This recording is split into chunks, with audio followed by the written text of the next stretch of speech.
Es increíble, mira, a grado tal que el mismo Estados Unidos ha publicado que 13 expresidentes que nunca nos hubiéramos imaginado fueron agentes de la CIA. De López Mateos, Díaz Ordaz y Echeverría. Y Peña Nieto igual. Pues ve cómo han entregado el petróleo de México. Es la única carta geoestratégica que tiene el país y se regaló. Estamos catalogados como el segundo, me da pena decirlo, pero pues yo soy realista, ¿no? El segundo país más violento del planeta después de lo que ha sucedido en Siria, que es una guerra civil. Y además ve cuántos ejércitos hay en Siria.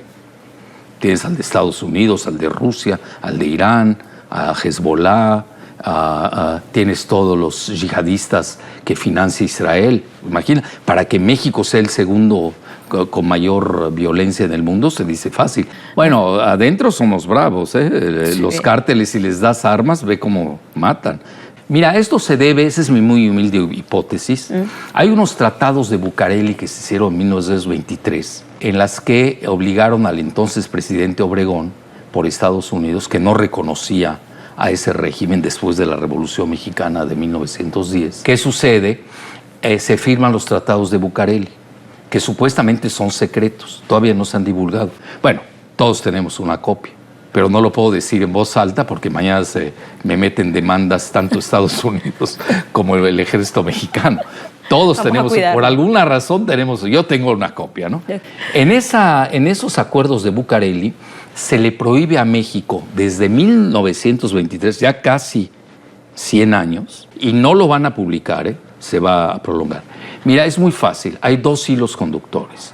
Uno es el petróleo, hay que indemnizar a los estadounidenses por la revolución y lo que les quitaron de su propiedad del petróleo, es eso, ¿no? Sigue el hilo conductor del petróleo. Por eso a mí se me ha hecho muy fácil seguir la secuencia. Dice, es que Jalife es un gran previsor, uno sigue hilos conductores de lo que es la lectura geoestratégica y no te equivocas. Y ahí lleva a la entrega del petróleo. Ese es un hilo conductor. El segundo, obligan al ejército mexicano, o le prohíben, mejor dicho, al ejército mexicano no tener cierto tipo de armas en la frontera.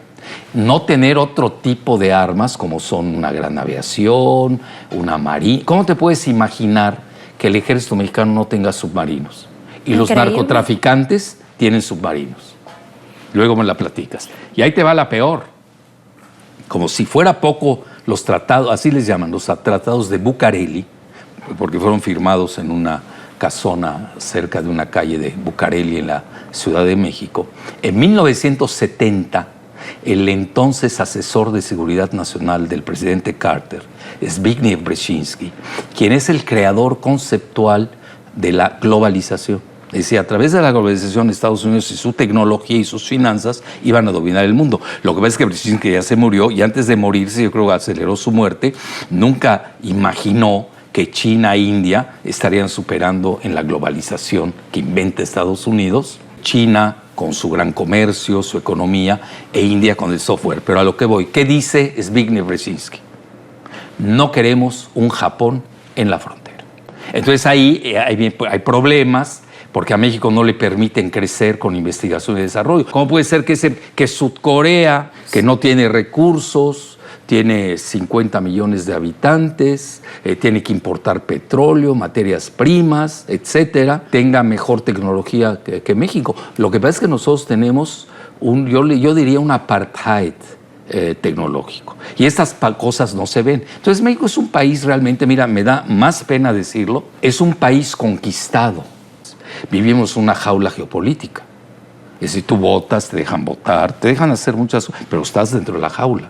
Porque imagínate, Estados Unidos nunca aceptaría tener una Ucrania, lo mismo que ellos hacen con Rusia, y menos un Taiwán. Es más, Estados Unidos, y voy a decir algo que no le va a gustar mucho a los sudamericanos, ve su frontera real hasta la parte norte del Amazonas, abiertamente. Ahí están todos los escritos de Kaplan, que es autor del Pentágono, y realmente sus libros, sus escritos, etcétera, comenta hasta dónde va, incluye el Mar Caribe. Digo, para que estén preparados, ¿no? Es decir, Estados Unidos su línea roja real la tiene plantada en el norte del Amazonas. Y ahí va otra consideración. No es gratuito que tengan 8 bases en la frontera. Y no es gratuito que ya pertenezca a la OTAN. Y no es gratuito que Argentina pertenezca a algo que no se maneja mucho, que se llama la extra OTAN. ¿Por qué? Porque no solamente son las Malvinas, que se las quitaron, que a los argentinos, que son mis amigos, los quiero mucho, incluso he hecho un libro sobre las Malvinas, pero a veces se les olvida. Como a Japón, ya se les olvidó que les lanzaron 2 bombas atómicas. Pero no hay que olvidar que Argentina pesa mucho por la cercanía que tiene con la Antártida. Y la Antártida es uno de los puntos de máxima geoestrategia del planeta. Bueno, lo que pasa es que desde hace mucho, guste o disgusto, la soberanía de México es limitada, sobre todo desde los tratados de Bucareli. Es decir, un presidente que se respete, ¿qué debe hacer? Pues primero que nada publica los tratados de Bucareli, que los conozca la opinión pública y a ver si estamos de acuerdo los mexicanos. Y nos arriesgamos. ¿Qué tal si decimos, bueno, me rindo o vamos a ver hasta dónde llego? No hay otra. Ante una situación de alarma, o huyes o te enfrentas.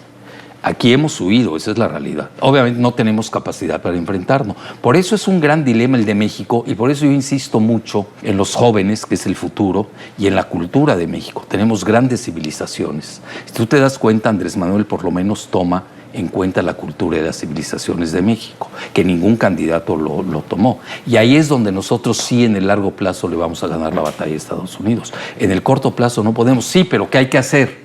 No entregarse tanto. Se han entregado tanto que para desentregarte va a ser tan difícil como hacer, casi es como irte a una guerra mundial. Ni tienes la capacidad, ni tienes el ejército, ni tienes finanzas, no tienes banca nacional. Y lo último que te quedaba, que era el petróleo, ya lo entregaste. Nosotros lo único que tenemos que hacer es esperar. Una implosión que se está dando de Estados Unidos, esperar, tener plan B. Imagínate un país de 125 millones que tiene un índice de pobreza de los más grandes del mundo. ¿Y qué hacemos con 55 millones? Nos acaban. ¿Y qué hacemos sin las remesas, que es el segundo ingreso nacional? ¿Y qué hacemos sin los ingresos del narcotráfico? Que nos guste o no, se volvieron el primer ingreso nacional. Porque Estados Unidos nos metió en ese plan. Ellos nos han encajonado en todos sus proyectos. Si tú te das cuenta, cada presidente de México le ha puesto un clavo al féretro nacional. Y te lo puedo expresar cada uno que ha hecho. Salinas empezó con el NAFTA, Zedillo siguió con la entrega de la banca. No tenemos banca nacional. Los bancos que tenemos son de carcajada. Hoy los bancos para el petróleo son bancos de inversión porque necesitas de miles de millones de dólares. Y obviamente no tenemos esa capacidad. Luego tienes a Fox, hizo el famoso ASPAN, que era la Agenda para la Seguridad y Prosperidad de América del Norte. Ni dio seguridad, pues ve cómo está el país, ni dio prosperidad. Y luego vino Calderón y nos mete al Plan Mérida, que es una copia del Plan Colombia, y luego vino Peña, que entrega el petróleo. Y dio la continuidad también de ese plan. Y ahorita quizás ya se detuvo esto porque Peña unos días antes lanzó decretos para la privatización del agua, que esto está conectado con la privatización del petróleo por el famoso fracking, porque México tiene en la parte noreste del país la tercera reserva de shale gas, que es el gas esquisto, el fuerte que hoy está manejando Estados Unidos y que ellos manejarían, porque México no tiene la tecnología del fracking, como tampoco es exclusiva de los tejanos.